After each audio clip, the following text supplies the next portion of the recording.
Yeah, our shift pick calls are today and tomorrow. Just as a reminder, our shift pick call for tier one will be at 2 p.m. Central Time. That's right after this phone call. And then Big Sky, 3:30 p.m. Central Time, and then Chicago, 5 p.m. Central Time. Those are all today. And then tomorrow is everybody else. We got 9 a.m. for Gateway. These are all Central Times. 9 a.m. for Gateway, 10 a.m. for Northern Illinois, noon Central Time for Northwoods, 1:30 for Skyway, 3 p.m. for Southern Wisconsin, and then our unstaffed phone call. Our unstaffed phone call is actually going to get bumped back to 5:15. I just had a conflict and was not able to run the phone call until 5:15. So that's getting pushed back 45 minutes. But that unstaffed phone call will be at 5:15 p.m. So, that is Central Time. So, just as a reminder, we have those. So those are all for campaign 3. If there are any campaign 2 events that you want to work, just shoot me an email and I'll get you into those events. But definitely, if you're looking to pick any events, make sure you jump on those phone calls. But first, definitely wanted to bring up our speaker here, we normally have a guest, but we have our very own Vernon Williams. So Vern, if you guys do not know him, you are living under a rock. But Vernon is over $2 million in career sales. His best week is 25K, is that right? Somewhere around there. Yep. And then best day is $14,000. One of his proudest accomplishments, buying a duplex and allowing his wife to be a stay-at-home mom for their newborn baby, who is now about 2 months old, right? Yep, just over 2 months. Yep, Rosalind. So that's exciting. Girl dad. And Vernon is here to speak about how to plan. So this is definitely if you haven't planned out your schedule yet for campaign 3, definitely listen up, because Vern is one of the best at planning on our team for sure. Always love that he comes prepared to our shift pick calls. So Vern, go ahead and take it away. Awesome. Appreciate it. Yeah, I really enjoy planning and whatnot. We all know that quote.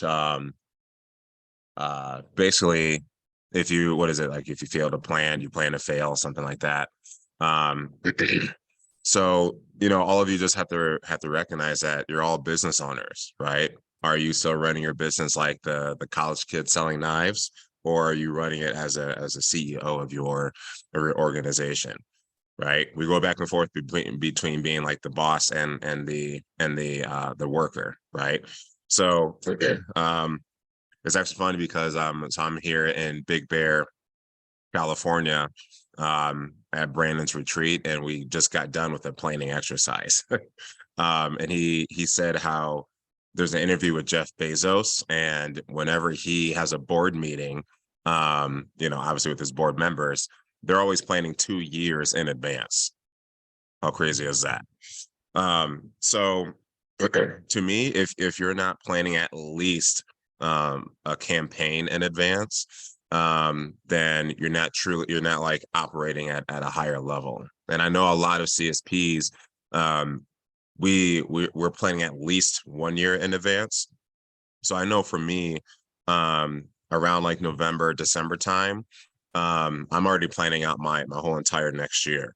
So by the time January comes, I already have an idea of what events that I want to work, which areas I want to do a service event in.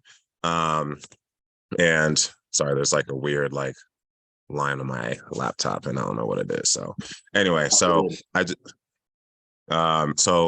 basically know like where I want to work, what service events I want to work, and I know when I want to do them, because I know how my schedule lies. And something that also helps with that, a lot of you know that Mandy and I do our own planning retreat towards the end of every year, where we reflect on the current year. We go through wins and challenges. What can we do better for next year, et cetera, et cetera.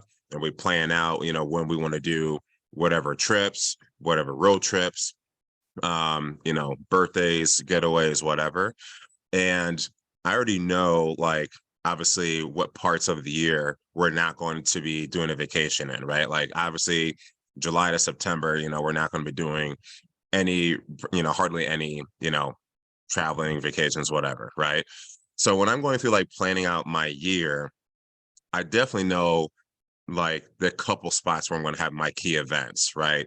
So I know July to September is pretty much booked for the most part, and then I know that December with the mall is another like big chunk. So pretty much around all of that, and then if there's you know, if there's certain key events and I know that I definitely want to work, then I'm already going to just have that in my calendar, so that when Manny and I are doing our family planning retreat, then I know, you know, we can work around all of this, right? You know, a goal that I have for some of my events that I work is just to make them invite only events so that I never have to worry about, you know, if I'm going to work it or not, right? Um, right. So, and some of the events that they're at that point, and some other ones aren't that far off, right? Um, so we go through that planning retreat, right? Because your schedule should be not just cut go 24/7. You know, just talking with some of you guys on the phone, and like it's always about work, and I'm like, what do you do for fun? And you don't really say it, but it's just kind of like, fun? What's that? You know, like what hobbies do you have? What are you doing outside of Cutco? And sometimes it's nothing. And I'm like, man, you got to get something that that's exciting for you to do outside of yeah, exactly, Josh, lifestyle. You definitely need to do something outside of Cutco that gives you more purpose, right? Like all of us have, you know, individual gifts, talents, abilities, and so you should also be incorporating that. So definitely take time out like once a year, whether if it's by yourself, with your significant other, even with your family. I know some of my friends, they do this activity with their kids once they're old enough to like comprehend, like, hey, this is what I'd be really excited to do next year, right? Like I think Dane does this with his girls. Um, so just take like a retreat for yourself once a year, and you're reflecting on the current year, and then you know, you're going through those, like what went really well, what could have done better, and it could be on all levels, like personal, professional, fitness, finances, whatever. Just go through all of it, right? um and then just basically ask yourself, like, hey, if I could do this, you know, all over again, what would I change, right? When you're looking at the challenges, like how can I prevent these challenges from happening again? Or if these challenges happen again next year, how can I overcome them, right? So, and you can imagine that exercise being super powerful when you have a significant other, spouse, wife, husband, whatever. And then you go through your next year, and you basically just ask yourself, like, hey, if I could wave a magical wand and I can create the year that I want, what would that look like? And you just journal. You give yourself permission to think big and dream big. And by the way, do this for, you know, the future as well, 5 years, 10 years out, so that you know what you're working towards, right? So like the duplex that we bought last July, this was planned out 2 to 3 years ago, where I originally met with, you know, my lender, and I'm like, hey, so this is what I want. This is like kind of what I'm envisioning. Like, what do I need to do to to get accepted for this kind of loan, right? He's like, you need to show $100,000 on your 1099. I'm like, all right, that's what I need to do, right? And so that's been the plan for the last couple of years, right? So that's how I'm just kind of like always operating. So we know we want to buy another property in a year or two. So I know there's a bunch of like personal debts that I got to pay down first. And that's like what I'm working towards, right? So give yourself that permission to dream and think big for the future. And then you, like all of you know basically how to do this, where you just kind of break it down to like, all right, well, what do I have to do 2 years from now to be on par with my 5 year vision?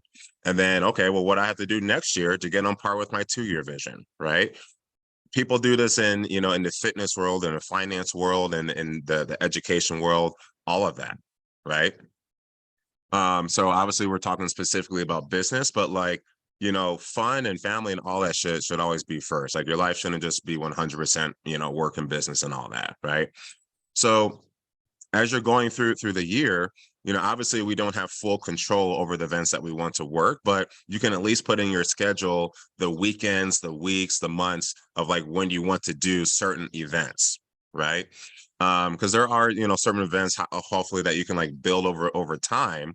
But obviously, if your skill set is always improving, it doesn't like always completely matter where you're working because you know that you're going to sell. And if you're doing like your demos and service calls and virtuals throughout the week, then you should always be, and like your CGC stuff during the week, then it really shouldn't be, matter as much, right? You all know that I've said this a lot, like your events should be paid for by the appointments that you set during the week, right? And a lot of CSPs are still doing service calls and demos and all of that. So just look at like when you have your goals for the year, like, okay, I want to sell X amount next year. Well, what a lot of reps and CSPs, what they don't do is they don't fully respect the number. They just say, all right, I want to sell 300 grand next year. I'll just work, all the events that I can work, and I'm just going to sell 300 grand. But you don't actually know what it takes to sell $300,000, right? And you have to know like your specific numbers. So some of you know that I have an annual stats tracker where each layer of the business, I have different numbers. My average order behind the booth is different than my average order on service calls, which is different than my average order from service events. So that way, when I know like, okay, this is my goal, X amount is going to come from, traditional events, service events, service calls, marketing, whatever.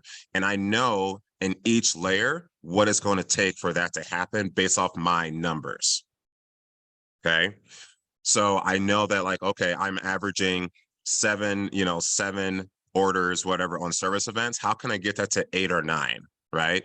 If I'm averaging whatever 8 orders at a show, how can I get that to 10 orders at a show? Or how can I increase my average order from whatever 700 to 750 if I have the same amount of orders, right?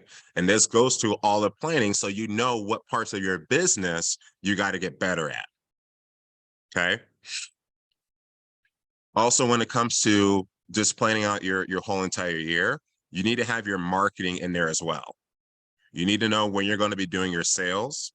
You need to even know, like now, even beforehand, I already had in my schedule when catalogs were going to drop in the fall, because I reached out to Avid, I reached out to Vast Action and said like, hey, when do catalogs typically drop? I think I even just emailed the company too, because I usually just send the CSP catalogs to all my customers because they're basically all free. So I'm like, well, why not, right? So then I basically just asked Cutco, like, hey, do you any chance you kind of know when you're going to be sending out catalogs? And they said like this week in October. Cool. So I already had it in my calendar. So when they sent out that email that we all got for the blocking, I went back to my calendar and that same week was already on there. I'm like, okay, great. So I'm good to go. Right. But on top of the marketing, your marketing should also be planned around when you can do follow-up. So Brandon has taught this to us, and I teach it to my mentees, where when you send out an email or a text, you need to be able to follow up with your customers no later than 48 hours after that email or text goes out, right? Ideally within the next 24 hours, right? So if you're going to send out an email on a Thursday or even on a Tuesday, but then you're working at county fair Wednesday through that Monday, you probably shouldn't send out that sale email on that Tuesday. You should wait for that following week when you're not going to be working, right? That county fair, that week-long event, whatever, right? So have that in your calendar now, especially when we're already talking about, the holiday sale with the catalogs. Just go in your calendar, like plan a time where you can go in your calendar and look at, like, especially after you pick all your events, just go in right after that and see like, okay, well, if catalogs are going to be dropping this week, then I can launch a sale this week. And then this is when I'm going to do my follow-up. And these are the times that I'm going to be doing my follow-ups. So that way, when September, October, November already comes, it's in your calendar and all you have to do is just show up.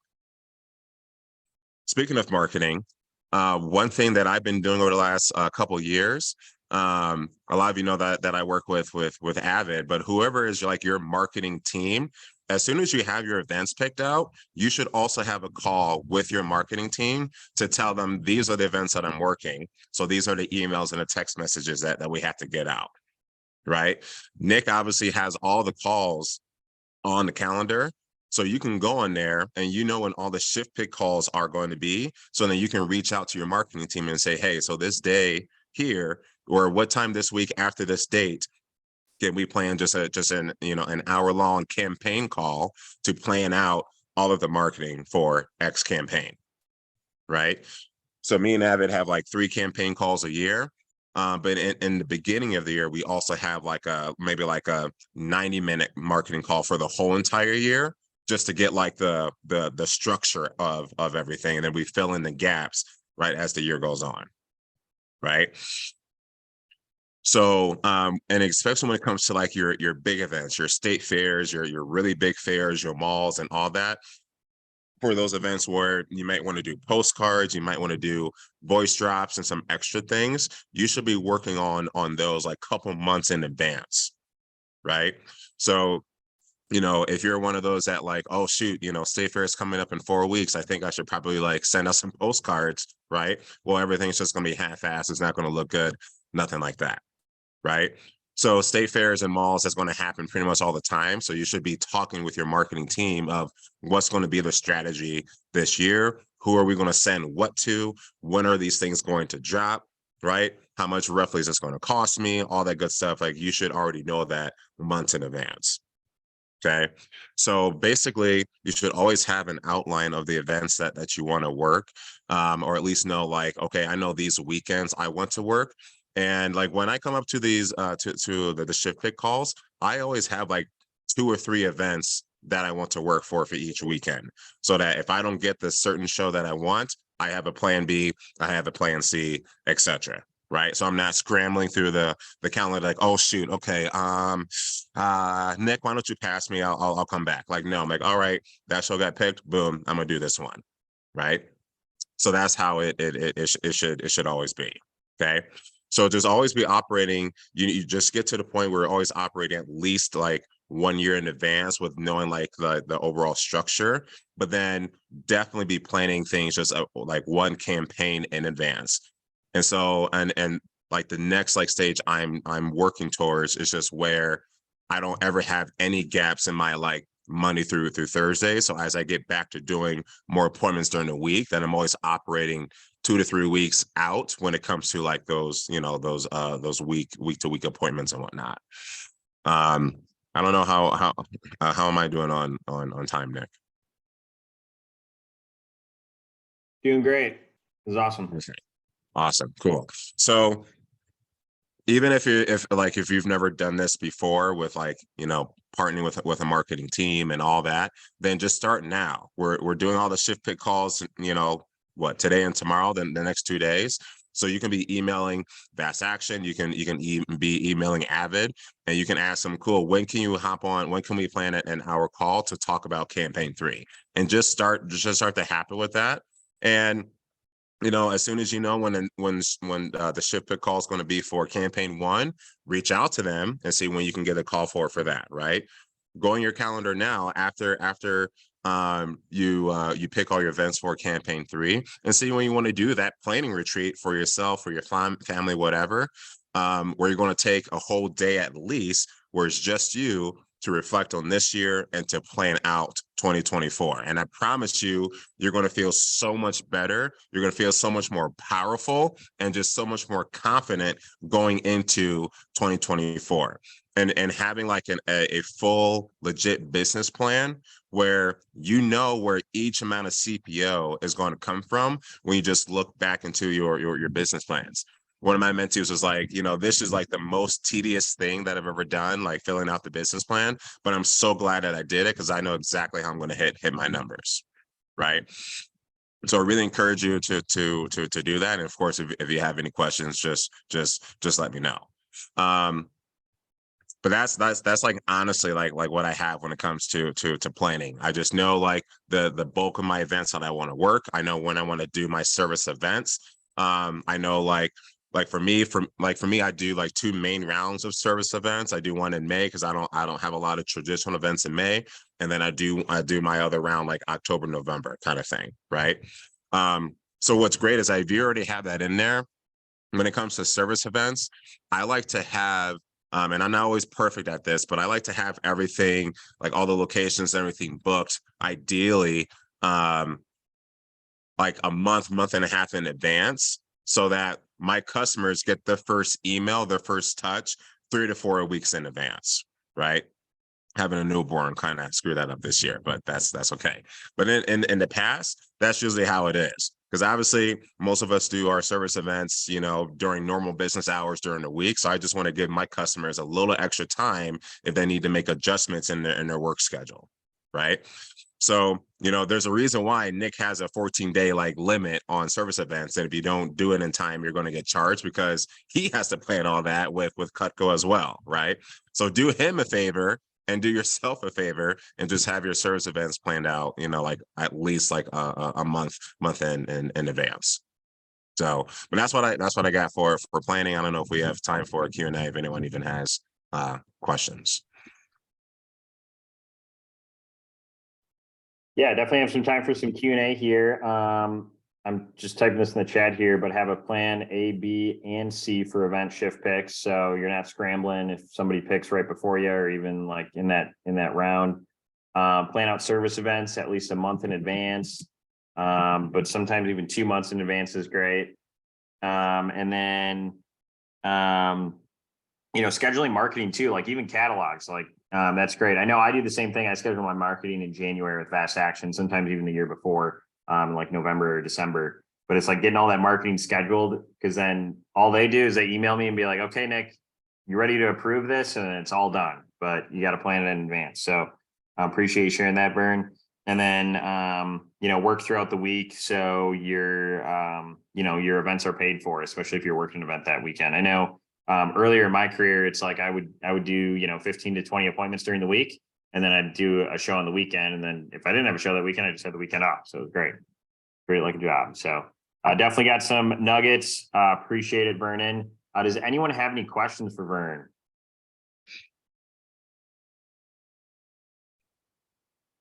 Any questions? While they're possibly thinking, I encourage everyone to look up the Eisenhower matrix. Brandon just had us do this planning exercise, and it's really, really good. Dwight Eisenhower made this matrix when he was in charge of 2 million soldiers during the war, at that time. And basically it's like one big square, right? And so it's kind of, you know, kind of hard to like see here, but you have urgency right here, and then on the side you have importance, and then on this top corner is like high, and then here you have low, right? So here is like high importance, high urgency, and then over here, you know, and the whole point of this, and I know there's like an exercise like tutorial and stuff that you can like YouTube and all that, but this just helps when it comes to like, okay, like what do I need to delegate? You know, all like we were talking about all the planning and marketing and all that, like that's in like this Q2 quadrant. And so like it just really helps you prioritize like everything that you have to do throughout the year. So you know, like, okay, what do I need to delegate? What shouldn't I like ever do? Like what are my time wasters and all that stuff, right? So I highly recommend that you Google it and YouTube it, because I'm super excited to go through all that. Awesome. Appreciate it. Any questions for Vernon?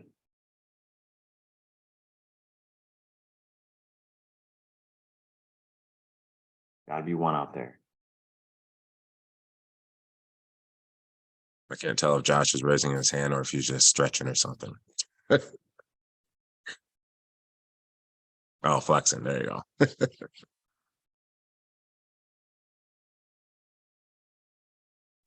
I guess I got one question. Just trying to think of, what is there anything you're doing with planning your marketing to just really maximize your marketing outside of like the types of touches and how far in advance you're planning it? But I mean, just curious, like what you're doing when you're planning your marketing outside of like, these are the events I'm marketing to, these are the touches. And it might be helpful for people to hear like what you do touch wise with your marketing too. So is this for just events? Is this for like the monthly like content? Like what specifically in like marketing are you referencing to? Yeah, I mean, I just think about like planning the whole year. Like I have a pretty solid plan for my marketing, but I was curious if there's anything else you're doing to maximize that plan. Um, outside of like knowing in May, hey, I'm looking for maximizing my service events during that month, but anything else that we Yeah. can do to maximize our marketing? Yeah. So when it comes to your traditional events and service events, just knowing the timing of the emails and text. So it's usually I'll launch an email, this week, and middle of the week I'll do like like the first text, right? And then maybe like each week leading up to the event, or for sure when I'm doing a sale, each week is just another reminder email and a reminder text. But the main thing that I do with that is I tell my team, hey, make sure that we remove every person that said either no thank you or that has bought in Cutco already, during the sale, right? So that, they're not getting, multiple pieces of marketing, right? So when it comes to service events, it's usually like, if they're gonna get their first email like a month out, I'm probably not going to text them until maybe 7 to 10 days closer to it, because they're going to get 2 more emails. So the text messages is more of like, hey, if you didn't sign up, like now's the time to sign up, right? So it usually is like email, text, email, text, email, text, if that makes sense. Cool. Thank you. Yeah. Any other questions?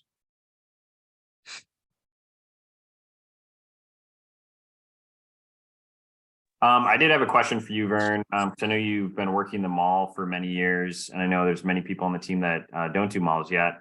I'm just curious, how do you plan out your mall in December? And how often are you in the mall typically? Yeah. So it's definitely like always in my calendar, and I'll probably like start to put the final touches on it early on in campaign 3, when I look at, okay, this is the schedule that I worked the last couple of years. Here are my numbers from that. Do I like it? Do I like the hours that I worked? Do I like the days that I worked? Obviously, it's Christmas season, right? What are we doing for family and all that? So for me, it's more of kind of like I mentioned before, well, I'll meet with Mandy first and say like, okay, what is our general plan for Christmas? Who are we going to see and when? When do I want to be done working for like the year period kind of thing? And so from there, then I'm put in, okay, well, these are the days that I want to work. And it's usually like 2 weekdays and 2 weekend days. That's usually like what I do. And I just put that in the calendar right then and there. So then once I have my schedule finalized, I email that over to Avid and say, these are my these are the days I'm going to be there. These are the hours that I'm going to be there. And so, just get that in the books and all that. And then, they'll start to, send like the proofs and all that good stuff. And then I'm also planning out like how I'm going to tell my social media people, right? So when am I going to post in my Facebook group? When am I going to post in Facebook and Instagram in general, right? Am I going to do postcards or not? So and also what am I going to do to make it more fun, right? How am I going to display the bargain bin? How am I going to talk about that? When I'm going to be driving people to the booth for service calls, am I going to have them scheduled through Calendly or Acuity, whatever you use, or am I just going to tell them to come whenever you want, right? Last year I had them schedule an actual appointment for when it's like lower hours during the mall, or just still appointments like during the week, because during the week is obviously traditionally slower, but they still schedule an appointment. So I'm just always prepared for, okay, it looks like I got 3 people coming in on Wednesday, right? And I did that last year, and then it worked very, very well. And I was really excited, really happy with the results there.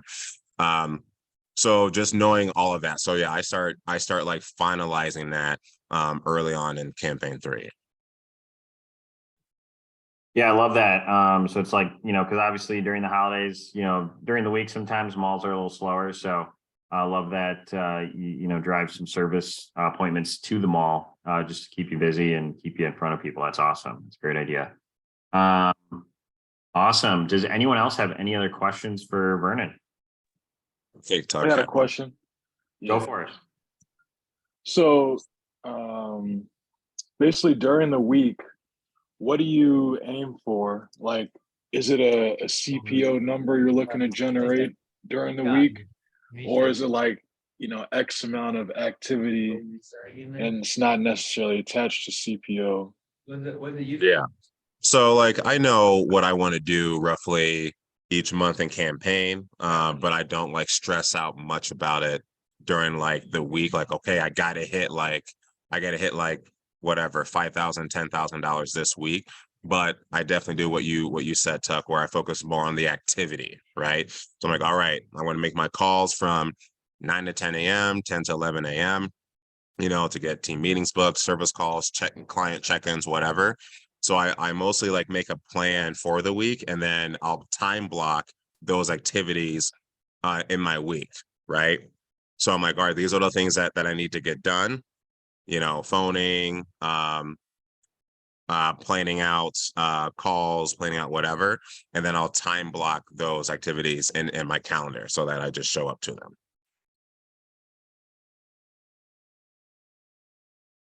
So if it's a week where I know I can do, service calls and appointments, and I have those availabilities in my calendar already, so that when I'm phoning, when my assistant is phoning, whatever, obviously I already know, like, okay, these are the times that I'm available.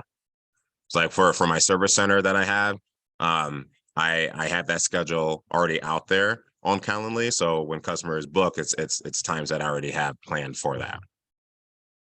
Does that answer your question, Matt? Yeah, thank you. Cool. Brandon wants to say hi. What's up, guys? What's up, Brandon? What's up, Brandon? And you got I'm gonna 30 beat you second in tips one-on-one. on planning. He's got everything you need right there. Or join his program. There you go. Yeah. It's not talking unless you join. That's right. That was already too much.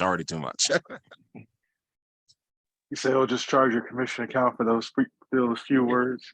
Yeah. Expect a rep charge. Awesome. Any other questions? We got time for one more if somebody's got one. Oh, that's good. One thing. Oh yeah, go ahead, Jamie. Go for So it. I know you said like planning a year or two in advance, but how do you plan that far when obviously some of your shows, but like we're not finding out our schedule for like the fall until tomorrow is over, what have you. So how do you plan for that well in advance?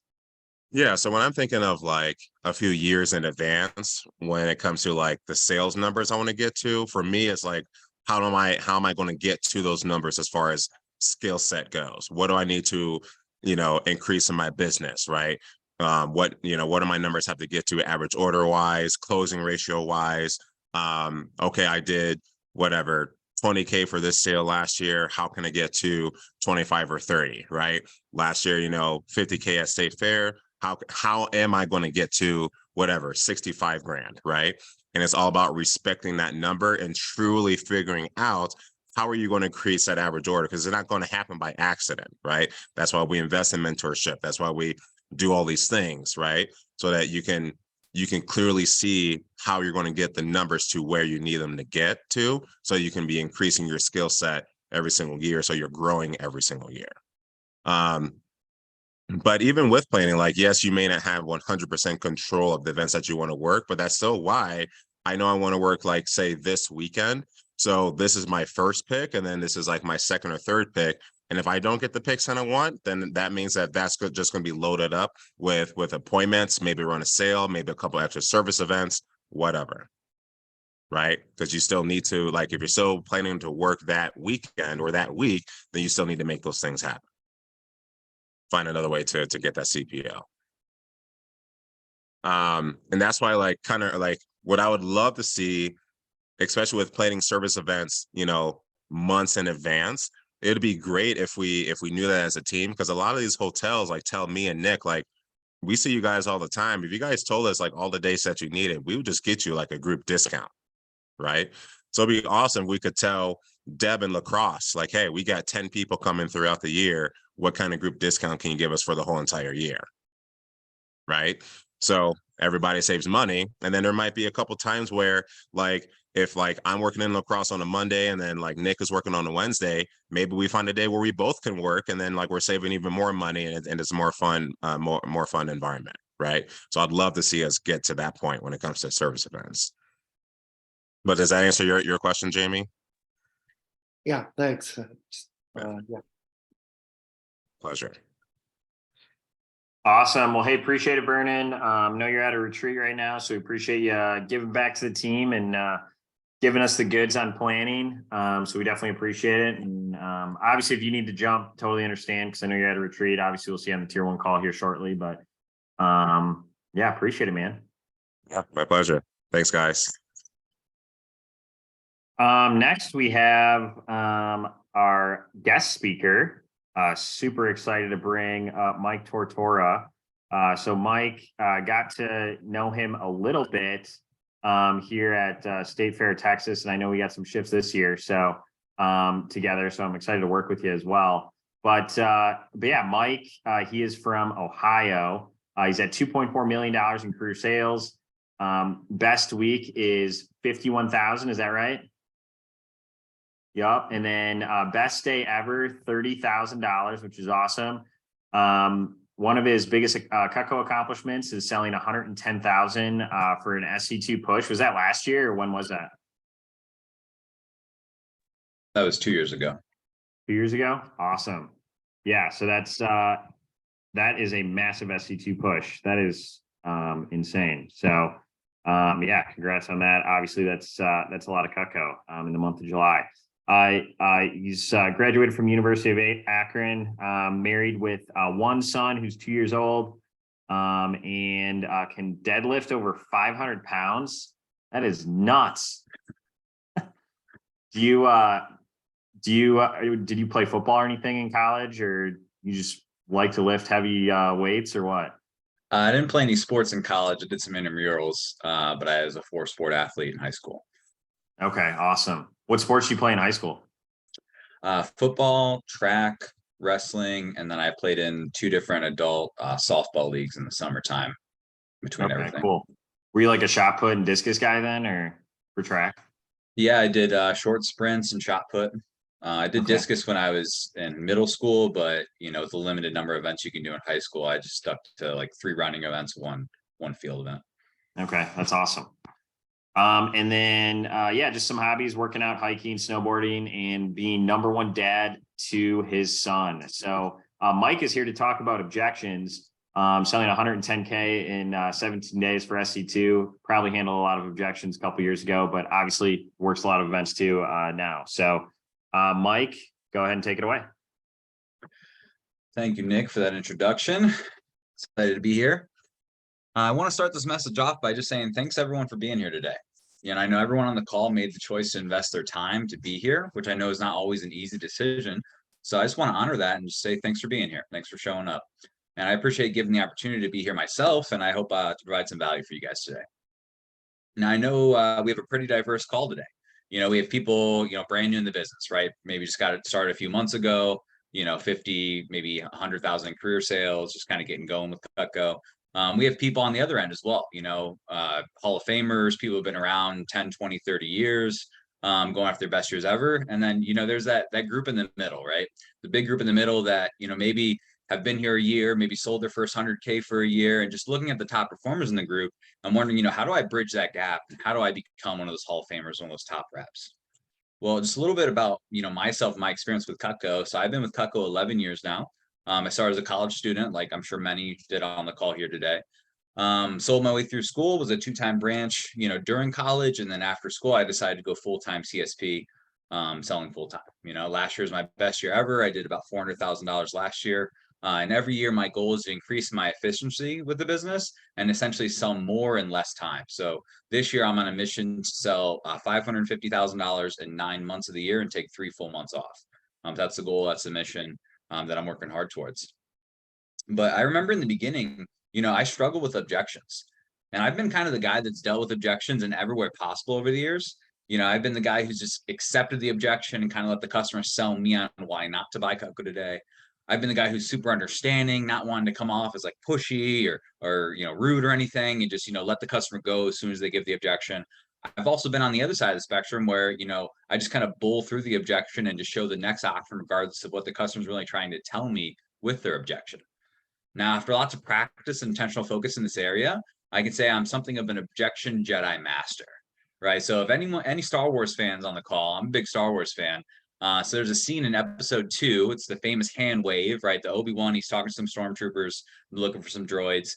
And, he does the hand wave and he's like, these are not the droids you're looking for. And they just like, oh yeah, you're right. Yeah, these aren't. We'll take off, right? So how great would it be if if we could do that with Mrs. Jones, right? We could just wave our hand in front of Mrs. Jones, and she's like, "I will take that ultimate steak knife." You're right. That's a good point, right? Hopefully, by listening and implementing what we're learning today, that could be you one day as well. So my goal for this message is to arm everybody with the tools and a step-by-step process to handle any objection that comes your way, regardless of what type of channel or event you're selling at, and whether it's a Cutco owner or a non-owner. And if you do everything I'm teaching you today, you'll see an increase in booking appointments, getting more referrals, your closing ratio will go up, your average order will increase, and overall, you'll just have more happy and raving customers through this process. Now, in order to get the most out of the message, I would encourage everyone to take some really good notes, be fully committed for the entire message, and most importantly, apply what you're learning right away. That way you can deepen your understanding and come back with even more questions and take it to another level. So just so you guys understand the process of how this talk's going to go, I'm going to start off with a 5-step process designed to handle any objection that comes your way from clients. I'm then going to give a few examples of using the process in action. I'm also going to cover a few intermediate and advanced tips for anyone looking to take this to the next level and get your objections less often overall. And then lastly, I'll cover some action steps and what to focus on right now to level up your objections game. But first, I think it's important that we have the right mentality when it comes to objections. So if you guys haven't heard yet, objections are a good thing. They're a good thing. They show the customer actually has interest in what we're showing them, because if they saw truly no value and had zero interest of what we were showing them today, they would just say, no, I don't want that. Leave me alone. I'm good. We're out, right? The fact that you're talking to them now and you've gotten this far into the approach means that they are interested. There's just something getting in the way of them saying yes. So let's talk about the step-by-step process. So usually after we've done the approach, we built value in whatever package or program we're offering to the client, we built urgency, we presented price, and we're going through our confirmation questions as we lead into the close, we get into something called the dance with our clients. Everyone jot that down in your notes. The dance. What is the dance? Well, simply put, the dance is the objection cycle. Objection cycle. So the objection cycle is a 5-step framework. Let me go through each one of the steps for you guys. So step 1, clarify. I'm going to go through this a little bit slow so you guys can take notes on it. So step 1, clarify. Clarify what the true objection is and repeat it back to the client.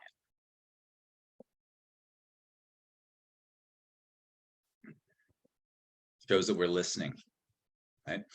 Step number 2, empathize. Empathize. So stay on the customer side by agreeing with them. Step number 3 is permission.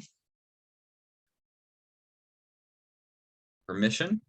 Get things moving forward with a strategic question that they'll want to say yes to. Step number 4 is solution. Solution. So tailor your next offer to solve their concerns. And then step number 5, confirm.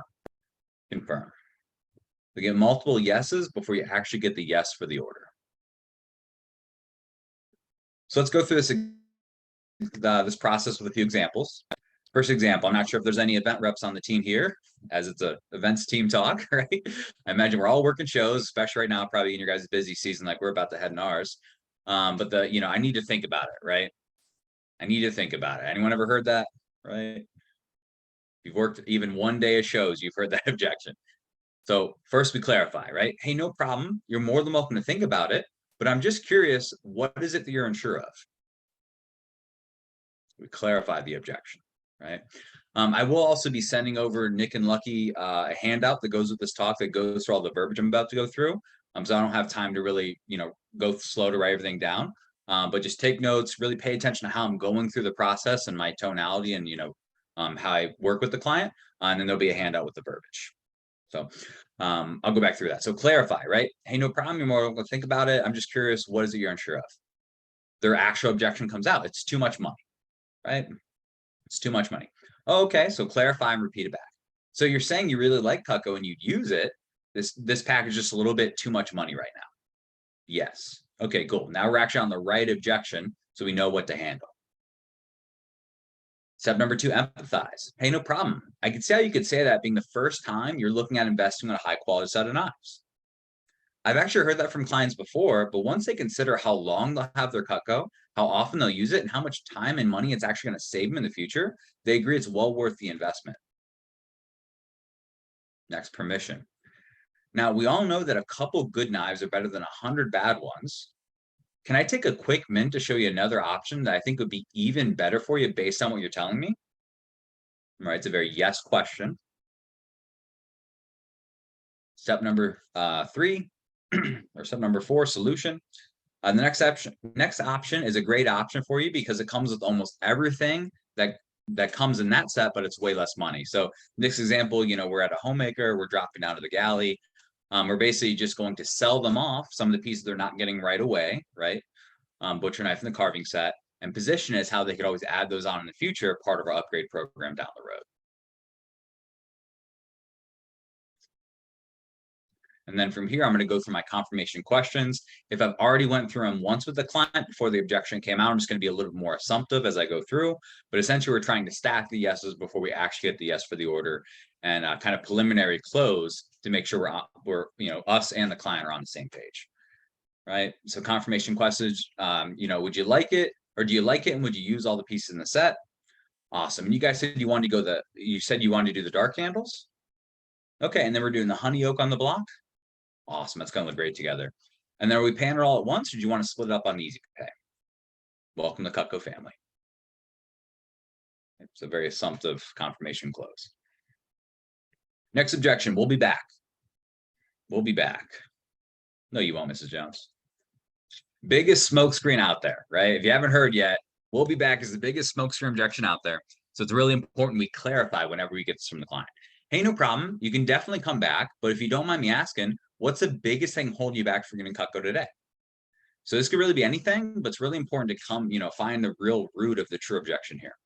So their actual objection is, well, we just weren't planning on buying knives today. Okay, so clarify and repeat. Okay, so you're saying you really like the idea of Cutco, but you just weren't planning on buying knives today. Yes. Empathize. Hey, no problem. I totally understand. Most people that buy Cutco from me today weren't planning on it when they came up to the booth. No one ever wakes up in the morning with like $3,000 in their pocket, just burning a hole in it for knives, right? But we find that, when people do come up, they come up for a reason. And most likely because their knives at home are not good, or they just really don't like them. If they did, they probably wouldn't be looking at new knives today, right? Of course, smile, head nod. Would you agree with that, Mrs. Jones? Yeah, our knives suck. Okay, cool. So if we could find something today that fits your family size and your cooking habits and was inside your budget, would you be open to getting it today? And so that's my permission question. From here, it's really important that we get some commitment from them, or we just cut them loose. We don't want to spend 10, 15 minutes trying to convince someone to buy Cutco when they really weren't even in the market today. They just came over because they saw some sharp, shiny stuff on the table. We get commitment from there. We're going to then offer a solution to solve their concerns, and then confirmation questions. All right, next example, that's just too many knives. So for this one, I'm going to go through a little bit quicker. So, hey, no problem. So you're saying you really like Cutco and you'd use it. This set's just a little bit too big for you. Right? In this example, we're on a homemaker. Okay. Yes. Hey, no problem. I totally understand how this set could seem a little bit big based on the fact that, and whatever the reason is of why it's too big, right? That they're not doing cooking as much as, not cooking as much now. The kids are out of the house, whatever, right? Whatever their reason is, I'm just going to insert it back. So could seem a little big based on the fact that the kids are out of the house and you're not cooking as much as you were when you were younger. Now, my goal isn't to sell you something that you'd never ever use. Based on what you're telling me, is it okay if I take a really quick minute before you go to show you to show you a smaller option that I think would be even better for you and your family, or better fit for you and your family? So like I said, this example, we're at the homemaker again, but I'm going to frame it a little bit differently as I drop down, right? So this next option is a great option for you because it comes the most used and essential pieces in the basic set, but it's way less money. And you kind of get rid of some of the stuff you rarely use or not use that often, right? Now I'm just going to sell them off the butcher knife and the carving set once again and position it as an upgrade down the road if they ever want to add those on. Go through my confirmation questions. You'd like it and you'd use the set. Awesome. You guys said you do the pearl handles, the cherry oak, or the cherry finish. That looks great. Pay for it all full or split up on the easy pay. Now, sometimes no matter how much value we provide to the client, some customers just need a little bit better of a price to feel good about buying today. It's almost like a game. Like if they get the better deal from the salesman and they won the game, right? Anyone ever had one of those customers before? So one of my favorite urgency closes to close this type of customer is called a value split close. So we'll dive into the value split. So we're closing a set and we need to drop the price to, close the deal. Their objection is it's a lot of money. We need to walk around and think about it. Hey, no problem. Totally understand where you're coming from. Let me jot that down for you real quick. All right, pull out the note, pull out my deal pad. I'm gonna start jotting it down. I'm gonna ask the confirmation tie down questions if I haven't gotten a chance yet. Like and use it, color, block, payment, right? Make sure we're on the same page and they could actually say yes if they wanted to. And then here's the verbiage for my value split close. So can I be direct with you, Mrs. Jones? Can I shoot you straight? Most people want to walk around and think about it. They just don't make it back to the booth because life happens. It's a big show. There's a lot of vendors. And there's like a black hole at the end of the aisle that everyone just seems to fall into. And I never, ever see them again. So I got to ask, since you're here since you're here in front of me right now, if I did something a little extra special for you and something a little crazy, right? Like something like turbocharged, awesome deal for you, would you consider getting the set today, right? And that verbiage I use right there is really based on how big I have to promote it for the client, right? Kind of based on how they answer the confirmation questions, right? So if they're right there, just say a little special. If they're like, this is crazy, crazy deal, whatever, they say yes to that. Okay, cool. So if you had to pick between a better price and some free stuff, what would you pick? Most customers will pick one or the other. Whatever they pick, here's really where the magic of this approach comes in, right? So they say free stuff. So here, I'm actually going to lean in a little bit. I'm going to lower my voice like I'm telling them a secret, right? So, hey, can I tell you a little bit of a secret, Mrs. Jones? If a salesperson ever gives you an option between free stuff or a better deal, you tell them you want both, right? Because you want both, right? I'm saying with a smile, I'm going to bring my energy up, right? And the transfer of energy here, right, is really the big key to this approach. And we're trying to break the tension of the sales process, right? So say both, right? So I pretend to rewind, I ask again. Usually I don't even get to ask again. Like, I'm like, what would you rather? And they're like, both, right? I'm like, yeah, high five. We're, bringing the energy up. We're smiling. We're having fun, right? So I'm like, okay, great. So if you had to pick, right, and depending on what size set they're buying, right, if it's a homemaker or something small, it's usually 1 or 2 gadgets. If it's, an ultimate set, it's usually 2 to 4, just kind of depends on the situation. But, basically I'll pick up all the gadgets, I'll hold them right in front of them, right? It's really key to hold them right in front of them, makes the customer a lot easier to pick them out, right? So, hey, if you had to pick 1 or 2 of these gadgets, which one would you pick, right? Can opener, ice cream scoop, legendary peeler, wine opener, pizza cutter, right? The 5 gadgets. I have them pick. Now I don't sell them on the gadgets yet, right? So I haven't picked the gadgets. And then here's where I'm actually going to promote a goal to justify why I'm going to do this for the client. So, all right, Mrs. Jones, so here's the deal, right? I'm working super hard right now. We're actually trying to have our best year ever at the home show this year and break a national record of $225,000 in 10 days. No one's ever done that in our 70-year company history. So that's my goal. It's my mission. I'm pulling out all the stops. I'm going above and beyond everything I possibly can to get this big goal and break this record. So if you want to help me get there and get some awesome knives, get some awesome knives out of the deal as well, here's what I'll do for you. So if you want to go ahead and get this set today, I'm actually going to go ahead and take blank off the price, take a slice out of my commission, knock it down. You know, it's usually not a lot. Usually it's like 50, 100, maybe 150 max off the set, right? So $100 off the set. And I'm actually going to throw in that legendary veggie peeler and can opener for free with the deal. Now, here's where I'm going to demo the gadgets. I'm going to build as much value as I possibly can. You know, best demo of my career on the peeler, right? And make them want the peeler and the can opener more than they actually want the signature set, right? To build up a ton of desire. And then as soon as I'm done with that, I'm going to stack the value, right? So just review what you're getting here, right? So I'm going to walk through the set. You're getting these 10 pieces, 10 steak knives, the block, the cutlery care package, blah, blah, blah, blah, blah, right? Build up the value, right? So once again, we're trying to stack the value and make the price seem like this, right? Value split is the concept here.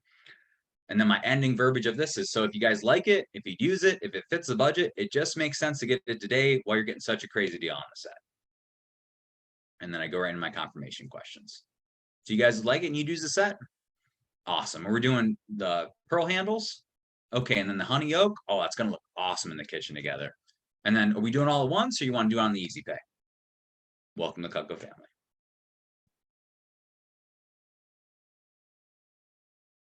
Now, let me ask you guys, when is the best time to handle an objection? I think we all know this, right? But before it comes up, right? Exactly. So that's why the best reps out there actually build verbiage into their approaches so they can handle a lot of the common objections before they ever come up from the client. So let's end with a few action steps. So I'm going to give you guys about a minute or so to do this, but go ahead and, you know, in your notes or wherever on your phone, go ahead and make a list of all the common objections you hear when working with clients. Any common objection you hear. It's too much money. Think about it. We'll be back. Too many knives. Set's too big. Whatever, right? Whatever your common objections are.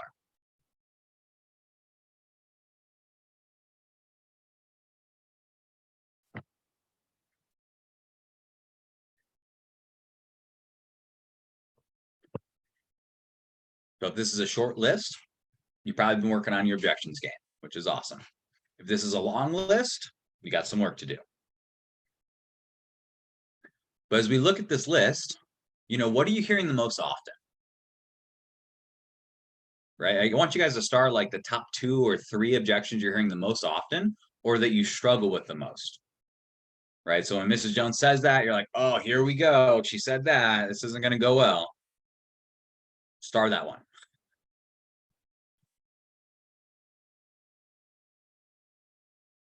And then what you want to do later is actually go through your approach and identify where in your approach you can actually build in verbiage to handle these objections before they ever come up from the client.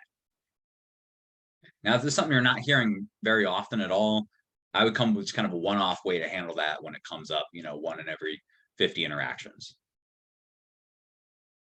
So I'll give you guys 2 examples of how I like to put this in practice in my approach. So the first one is the spouse objection, right? I think for a lot of people, that could be a big killer if you don't know how to handle it and you don't get in front of it early. So whenever I am talking to, you know, just a husband or just a wife, regardless of which one, and they're married, right? As I'm going through the guarantee, I'm actually going to build in some verbiage here to start handling that objection before they have time to tell me it. So as I'm going through the, you know, guarantee, I'm getting to the, you know, the money back portion of the guarantee. And Mr. Jones, I'm sure you realize, but we rarely see husbands and wives together nowadays because people are just so busy, right? Yeah. So we actually have a spouse guarantee that gives you and your spouse 30 days to try the product out in-home risk-free and make sure you love it. If for whatever reason you or your wife are not 100% satisfied, we can actually exchange the product. You know, if she wants a bigger set or a smaller set, you can make that happen, or we could even refund you your entire purchase. Just let me know and I'll help take care of that for you. And then from there, I'm actually going to build them up. You know, I'm going to build up the fact that, you know, build confidence and breathe confidence, and they can make the decision without the spouse. Right. So you guys have been married 20 years. You obviously know your wife better than anybody. So I'm sure this is going to, you know, I'm sure, you know, whatever you want to go with for her, she's going to love and she's going to appreciate because you know her best. And if we mess anything up, we can always fix it on the back end. No problem. That's what you got me for. Right. And we build value in ourselves. Now, the next one is getting the sticker shock response from Cutco owners. So people already own the product for 5, 10, 20 years.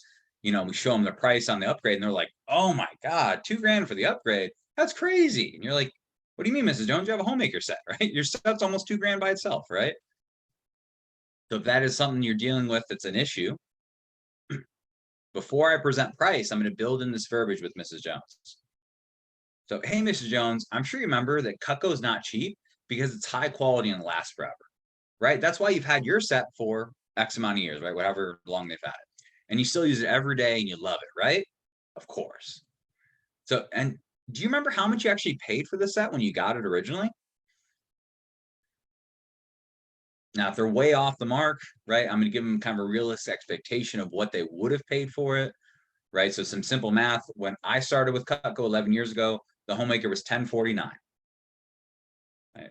So it's went up, you know, $500, $600, $700 over the years. So that's kind of just the rough math. I'll just kind of give them an expectation, something like that, right? That we're on the same page. So it's, you know, let's say they're way off the mark. I'd be like, you know, yeah. So, you know, 20 years ago, the homemaker set was probably $700, $800, somewhere in there, right? We'll throw that out there. Now, did you know that your set is actually valued at whatever, right? Whatever this says, $1,800, $1,700 now? Isn't that awesome? And build it up. That's great, right? Cutco actually never loses its value because of that guarantee. And like I said, this is a great way to, you know, gauge their expectation of price and kind of pre-frame why the prices have went up and why that's okay and that's a good thing, because we haven't sacrificed the quality, Mrs. Jones. So once again, allows me to handle that. That way, when I go to show her the upgrade, she's like, "Oh, okay, yeah, my set's almost $1,800. Of course, you know, basically adding the same amount of pieces to it is going to be another $2,000. That makes sense, right?" She's with you. Also, things I like to throw out, just throughout the approach, I'll kind of sprinkle these in. You know, good things aren't cheap and cheap things aren't good. I'll kind of use that line multiple times as we go through it, kind of, you know, get Mrs. Jones on the same page. Like, yeah, you know, get her agreeing. Of course, yeah, good things aren't cheap, cheap things aren't good, right? And I'll even use an example with the customer, like, yeah, you know, you ever went out to the store and you bought something cheap and then it didn't work or it broke right away, and then you went back out to the store and you bought something a lot more expensive and then it worked like it was supposed to and you're happy with it? Yeah, same concept, right? So as I begin to wrap up today, let's review what we covered today. We started with the 5-step framework on how to handle any objection out there. We put the framework into action by actually role-playing with a few examples. We then discussed the value split close and how to effectively take a little bit off if needed to close the deal with the client. And then lastly, we implemented some verbiage into our approaches to help reduce and eliminate common objections before they ever come up with the client. So the process of becoming a master of objections is, you know, kind of like sharpening an axe. You know, to sharpen an axe, it's a process. You need to have intentional focus while you're doing it. You can't just focus on one side or part of the edge the whole time, or you'll actually ruin the edge. You know, you need to work the whole edge from front to back consistently, get it nice and sharp. But once we sharpen it, get it nice and sharp, if we just leave it outside in the rain, never touch it again, it's going to rust, it's going to go dull, and eventually it'll be ruined, right? So what does that mean for us with objections? That means that we need to put time and effort into it consistently to get good at the process and then remain good at the process. So in your notes right now, everyone rate yourself on handling objections, right? This is just for you, so be honest. So 1 through 10, you know, 1, you couldn't handle the simplest objection out there. Level 10, you're Jedi Master, wave the hand, Mrs. Jones agrees with what you say, right? Where would you rate yourself? Like I said, this is just for you, so be honest. I'd say if you're a 5 or lower, that this is probably one of the biggest needle moves in your business. And I would recommend a daily or a weekly focus on objections. You know, you could connect with somebody else on the team or someone in your local office, and actually role play these objections together and work through these approaches. Now, if you're pretty good, you know, 6, 7, somewhere in there, just kind of looking to maintain, I'd be doing this more of like a monthly or a campaign review of your objections. And at the minimum, even if you're level 10, I would recommend on a yearly basis actually sitting down and writing and scripting all of your objections that you hear from clients and how you handle them, you know, with your personality and your flair. I know that sounds a little bit like a tedious process, but man, talk about sharpening that axe, sharpening that skill set. So I'll leave you guys with this quote. It's one of my favorite quotes. Knowledge is only power when it's combined with action. So let's get to work. So thank you guys for your time today. Let's make 2022 our best years ever. That's what I got. Thanks, guys. Woo. Oh my goodness, so much fire. Throw some nuggets in the chat if you learned something. I know everybody had to learn something from that. That was awesome. Something that I got for myself is I've been getting the husband or wife objection quite a bit, and it's like I already know, just add it to the 30-day or 15-day money back guarantee. So good little nugget for myself, but it's always good to hear the objection cycle too, the clarify, empathize, permission, solution, confirm. Many of us, if not all of us, have already learned the objection cycle many times, but it's always good to refresh and learn it again. So appreciate it, Mike. Do you have some time for some questions? Yeah, I got some time for some questions. Awesome. Does anyone have any questions for Mike?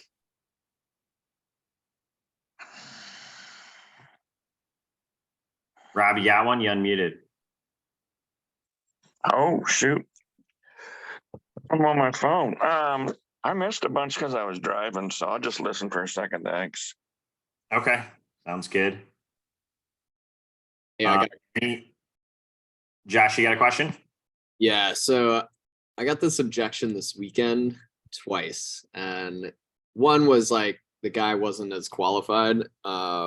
Like he wasn't even really open to getting Cutco today, but the other one, they were open to getting the cookware set, but it was like they could afford it, but it was a timing thing because they had so much money going out. And so it was like, hey, we could budget the $500 or whatever for the cookware, but we don't want to spend more money right now.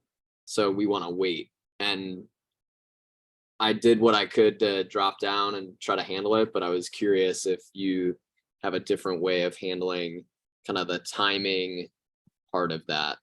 And like, hey, we could afford it, but we just got so much going out right now. Okay. So whenever this kind of comes up, I like to dig in a little bit more on, what's going on, right? So did they tell you where they were spending the money, or were they doing a remodel or building? What was the They reason? just bought a new car because they totaled a car. And then I think they had something else that they mentioned too, but I don't know can't remember offhand. Okay, so they told a car and bought a new car. So that's a little bit of an unplanned expense, right? So when something like that comes up, I want to dive more into like, were they unprepared for it, or like, okay, so just so I'm on the same page with you, did you guys have some money set aside for like if something bad happened or something like this, or was this like a total surprise? Right, because that's important, right? I feel like it was a total surprise. We did not have any money put aside. Well, then it's a pretty legitimate objection, right?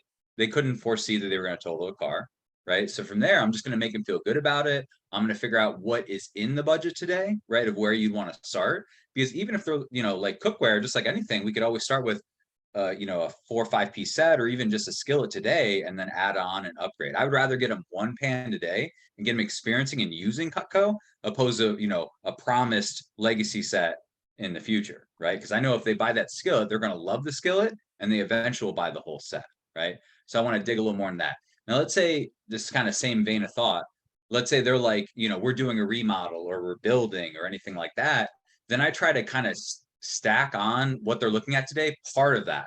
And would that be a deal breaker, right? So if they're doing $100,000 remodel, and they're looking at a cookware set today, I'll ask like the question like, okay, so the remodel was a planned thing. Oh yeah, we've been looking at doing it for years. Okay, so you put money aside. So I'm just curious, like when you met with the contractor, if they came back at you and said, hey, it's actually going to be $104,000 to do the remodel, would that break the bank?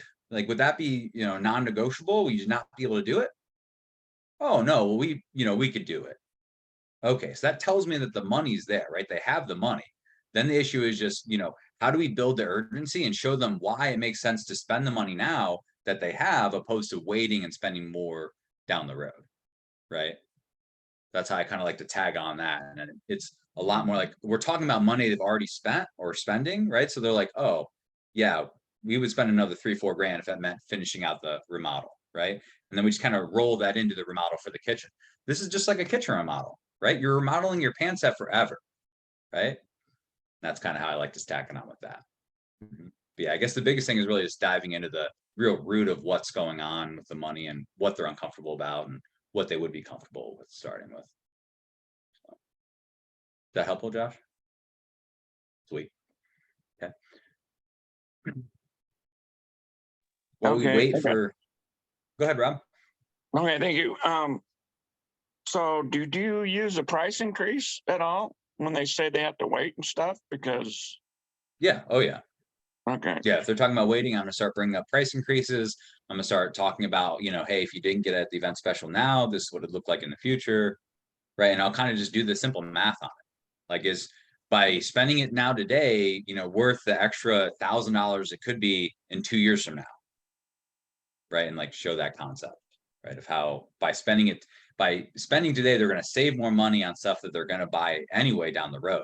Right. So save more now, spend less later kind of concept.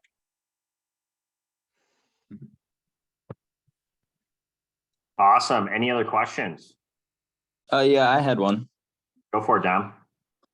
So I know this is kind of similar to the last one, but I've been getting a lot of customers where I sell them on one of the 3 main sets and they really like it, but they say, oh, this is exactly the set I would get, but I just want to do it later. And so what I try and do is drop down from there and sell them on the upgrade program. How do you typically do that? Do you even go to the upgrade program, or how would you handle that objection?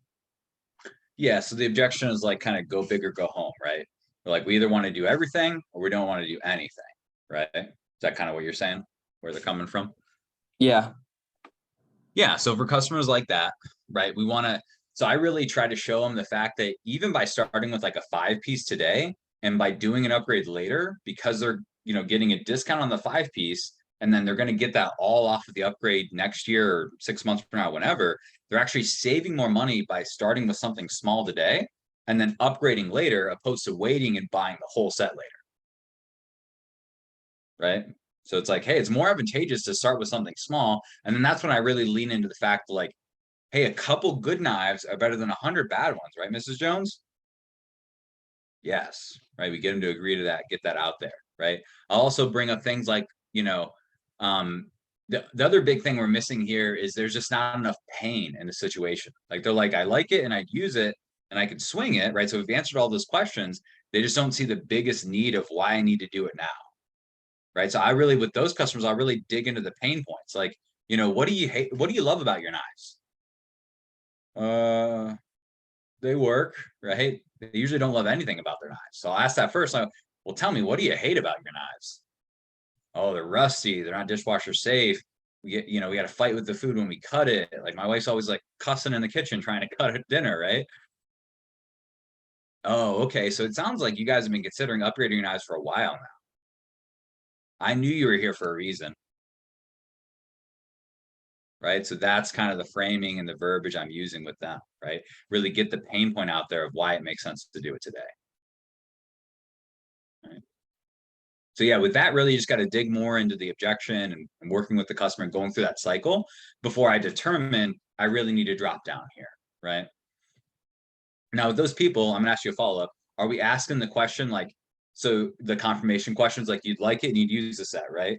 Okay, and if you really wanted to, is that something that you could swing without breaking the bank, or is this kind of pushing the envelope? Yeah, I typically have, but then they'll still tell me like, oh yeah, but I could do it today, but I just want to do it later.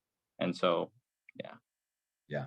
So it's like I said, it's either with those people, it's either that we're not bringing enough pain points into the question and they don't see the urgency, right? Or they don't see we're not building the value high enough to outweigh the price, right? You're probably at about here.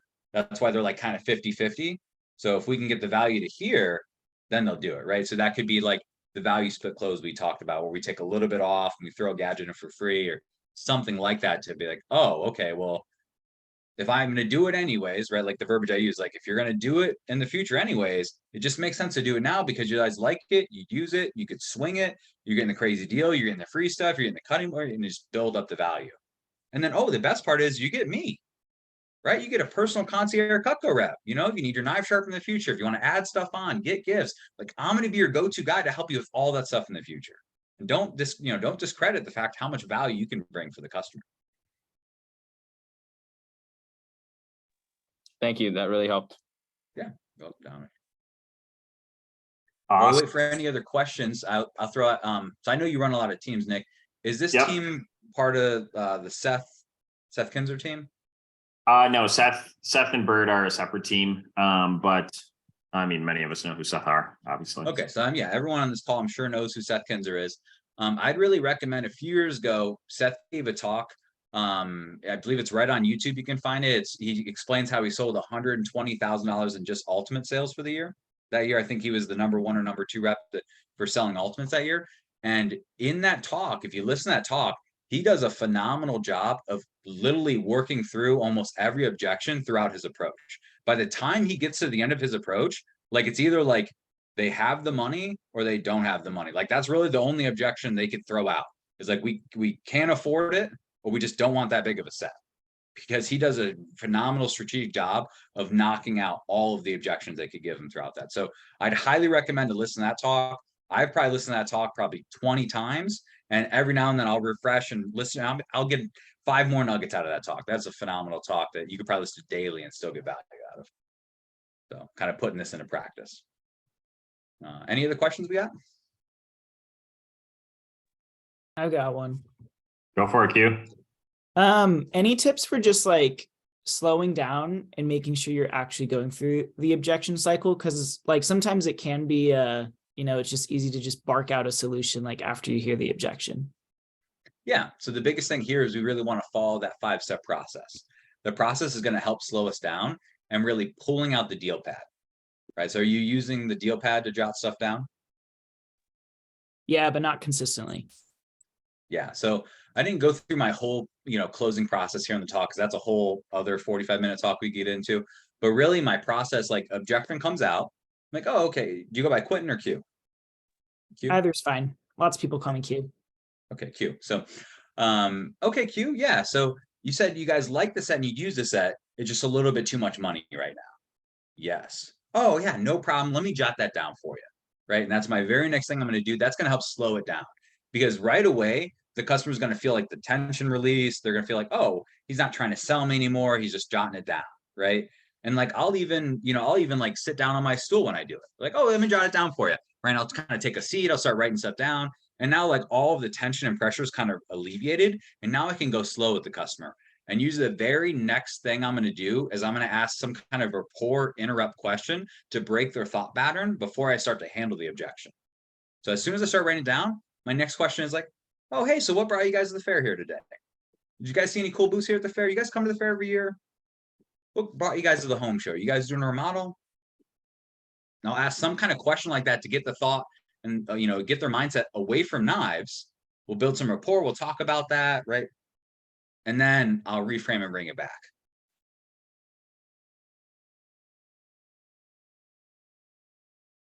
Awesome. Okay, so that really helps me slow it down with the customer, and then I'll go through the objection cycle, and then we'll get to the root of what's going on and where we need to go from there. Sweet. Thanks. You're welcome.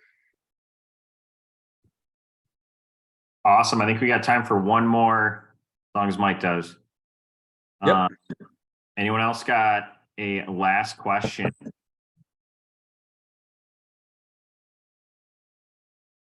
Anyone?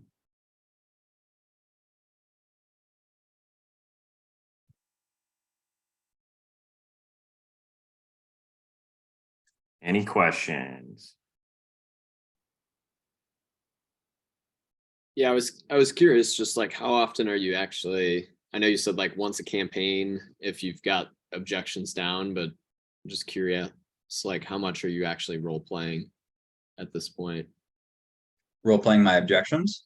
Yeah. Usually I'm at the stage where I'm doing the annual like review of them, where once a year I'll sit down and I'll script out any objection I can possibly think of, right? It usually ends up being a list of like 15 to 20 if I like really dig hard on it. Like anything the customer could possibly tell me of why they don't want Cutco today. And then I'm writing it down, I'm scripting it out, right? And I'm basically, and I actually use pen and paper for this, right? You actually, absorb more and retain more when you actually physically write it. So instead of using my laptop or my phone, I'm actually pen and paper writing it all down, on notebook paper.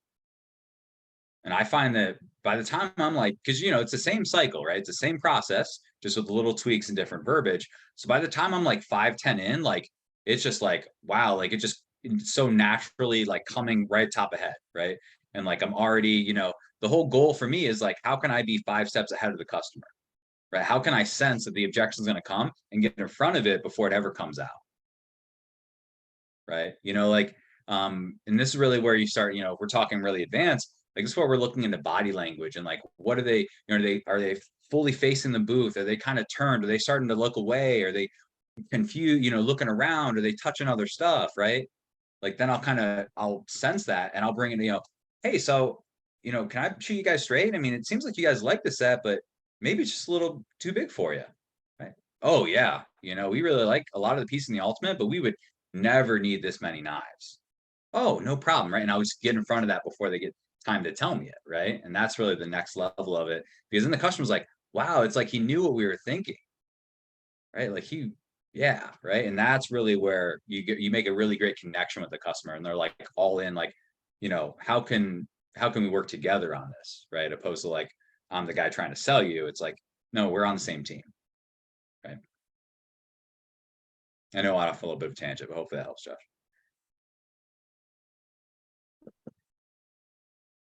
Awesome. Well, hey, Mike, we really appreciate your time. You definitely brought the fire, so we appreciate it. Once we get that handout from you, I'll definitely email it to everyone on the team here. And obviously we have this recorded, so you can definitely listen to it multiple times. And I definitely think this is a talk you want to listen to a few times, because this is a lot of fire. So I feel like you want me to send that to you, Nick, or to Lucky, or you can send it to either one of us. Okay. I don't think I have your email, so I'll just send it to Lucky, and then you guys will go from Perfect. there. That's great. And then appreciate it, man. Yep, I'll send that over now. Thanks, guys. You, Mike. Yep. care. We'll see you in September. Yep, see you then. Awesome. That was a lot of fire. So hope you guys got some nuggets from that.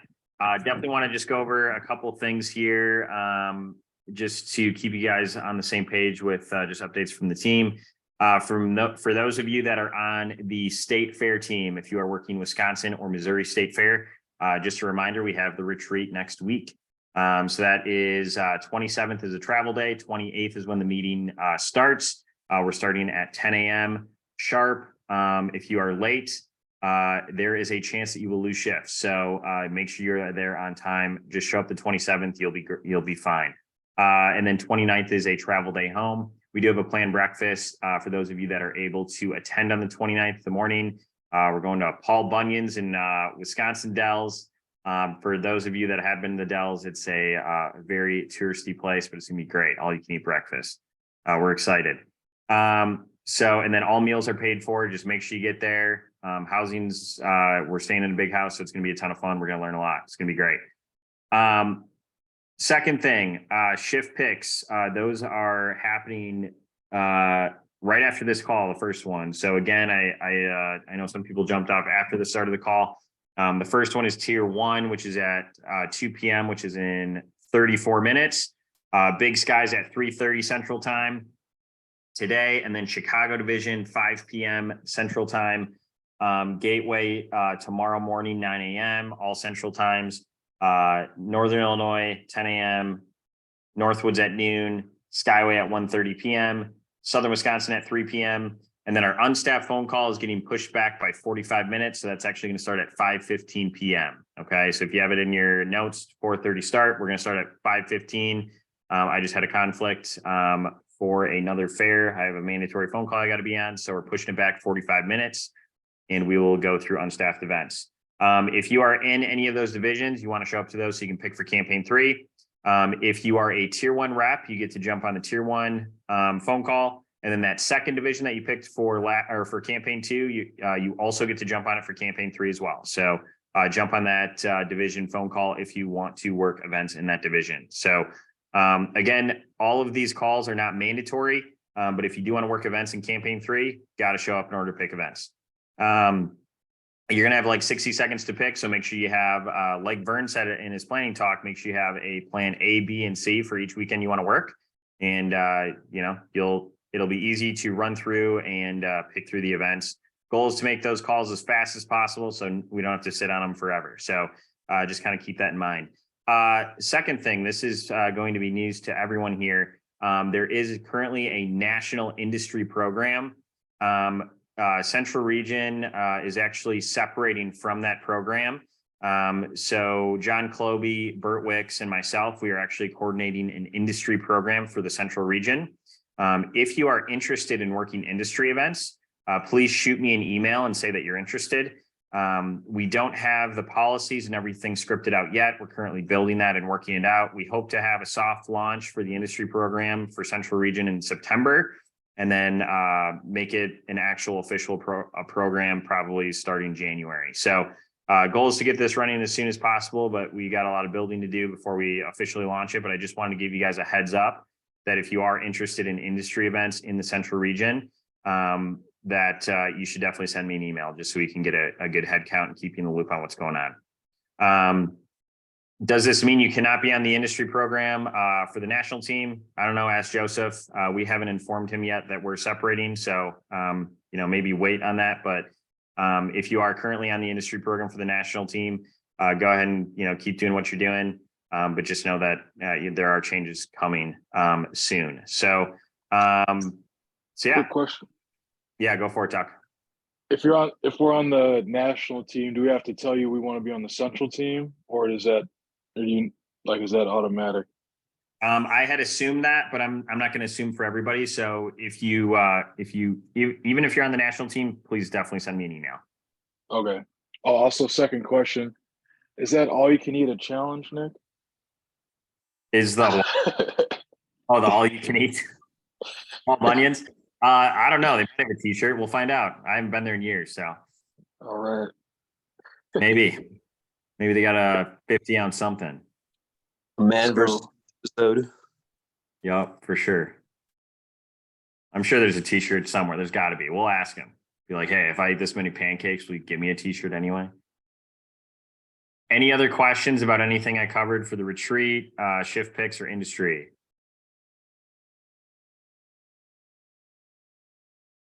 Any questions? What exactly are industry events? Industry events are basically an event where business owners attend. So it's kind of like a traditional event, but they're typically during the week. And it's usually just business owners or people that are working in a specific industry go to the event. And then there's vendors trying to sell to those people that work in that industry. So Cutco events, basically what we try to do is sell business gifts. So I know one policy that we're going to have is you have to have a certain amount of biz gifts out, and then you also have to have an ultimate set, and then you also have to have a specific backdrop that is promoting business gifts. So you can't use the black Cutco kitchen one that most of us have now.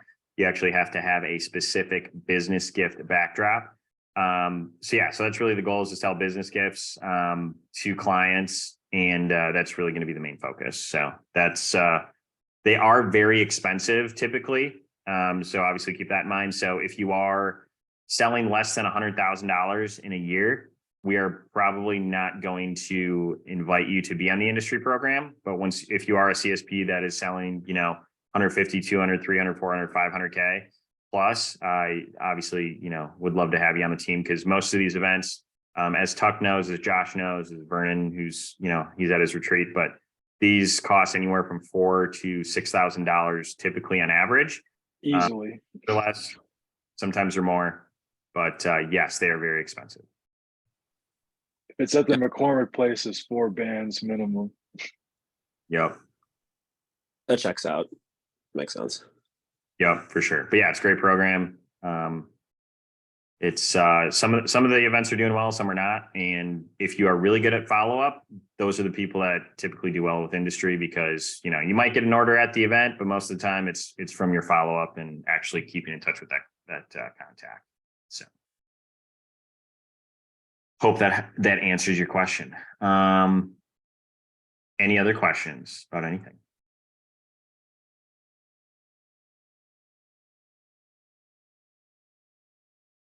Not sure if you can hear my daughter yelling in the other room, but she's having a blast. Anyway, well, yeah, if you guys, if there's no other questions, feel free to jump off. I'm happy to stay on here until basically the next phone call. But yeah, if you have any other questions, feel free to ask them now.